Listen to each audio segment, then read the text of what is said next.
Less than an hour after the final whistle for the 2024-2025 New England Patriots season, the team firing its head coach, Jerod Mayo, out after one season. One and done for the hand-picked successor to Bill Belichick that one season, a 4-13 year that ends with a win here against Buffalo that cost the Patriots the #1 overall pick in next year's draft. Welcome inside the Barclays Center, where in about 90 minutes on the stage behind me, about 30 hoop dreams will come true. In the first round of the NBA draft, the chase for 18 is over. The Boston Celtics are the 2024 NBA champions, beating the Dallas Mavericks in 5 games by a final score of 106-88 in Game 5. Here are some of the sights and sounds after the confetti fell on the parquet floor after the C's raised the Larry O'Brien Trophy. Julian Edelman joining us now. We call you Tom Brady's BFF. What is it like being here for his ceremony? Well, after these past few games, it's become abundantly clear.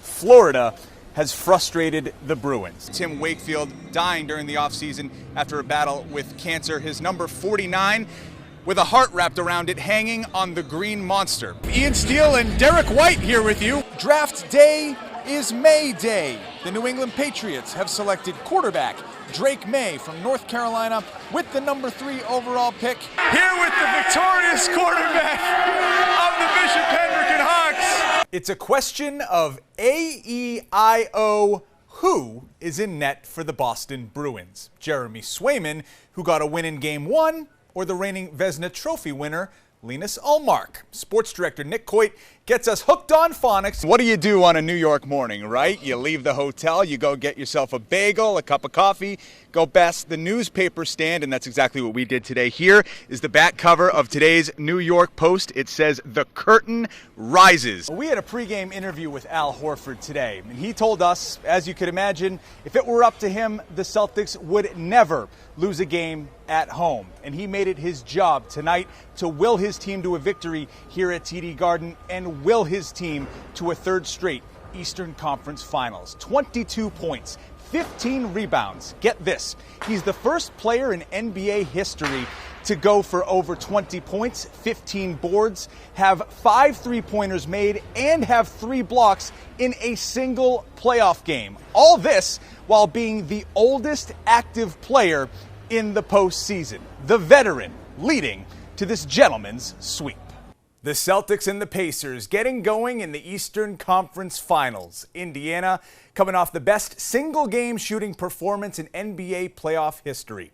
On the flip side, the Celtics' Derek White and Drew Holiday both on the NBA's 2nd all-defensive team. So this series will put the age-old saying to the test.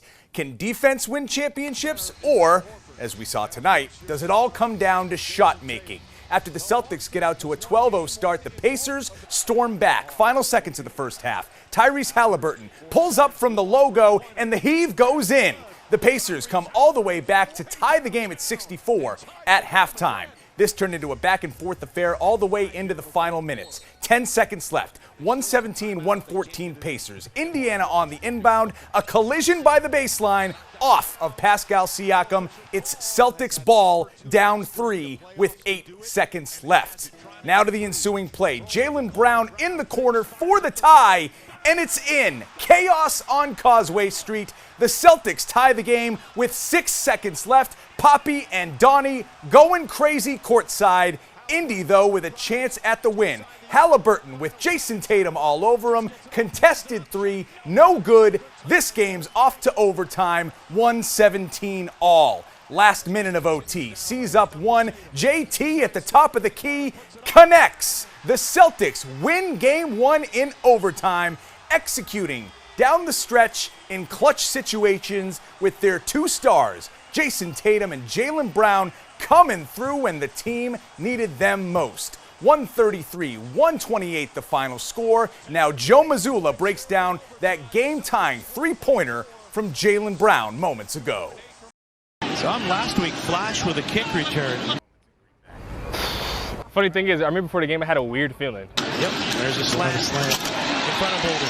I got hit. Player down for the Patriots. It's pitch black. Immediately calling for the medical team off the sideline. Woke up in the ambulance kind of confused. Isaiah Bolden was knocked unconscious during the Patriots' preseason game in Green Bay last August. The game was suspended after Bolden was stretchered off the field. Taking care of Isaiah, I just thought that those guys really, did a great job with handling the, a very serious situation. I didn't know really what was going on exactly, what really happened until I actually saw the video on my phone. The first thing I opened up was I gotta call my parents, let them know I'm okay and everything else. Called my dad, he said he prayed about it. He knew I was gonna be fine. My mom, on the other hand, she was very worried. She was trying to get a flight to Green Bay. I was like, nah, I don't need to do all that. Everybody was at ease when they found out to hear my voice, make sure I was okay. After being released from the hospital early the next morning, Bolden traveled with the team from Wisconsin back to Foxborough on the team plane. To seeing the guys pull for me, maybe really feel part of the team, show how much the guys really love me. He was put into the NFL's concussion protocol and then onto injured reserve. He would not play again his rookie season. Now, he's made a full recovery and is back in uniform for training camp. Is there any doubt that you wanted to come back out here and play this game? Oh, no doubt. I love this game, no doubt. I signed up for it, things happen, injuries happen, but I'll do it all over again. You've got a game in a couple days. What's it going to be like when you take the field for a game day? Because you got a couple taken away from you last year. I'm ecstatic, man. I felt like I was ready week one. I was last year, so I'm ready to get out there. I'm ready to be out there with my guys. It's been a minute since, like I said, my last game was Green Bay, so I'm looking forward to it. Favorite part of game day is really just making plays, win games, and like I said, I got a great group of teammates. I love being around them. Like I said, last year I wasn't around as much after the injury, but just being back out here, it just gets me excited. It's going to be awesome to see you out there. Thank you so much for taking some time. All right, thank you. My pleasure.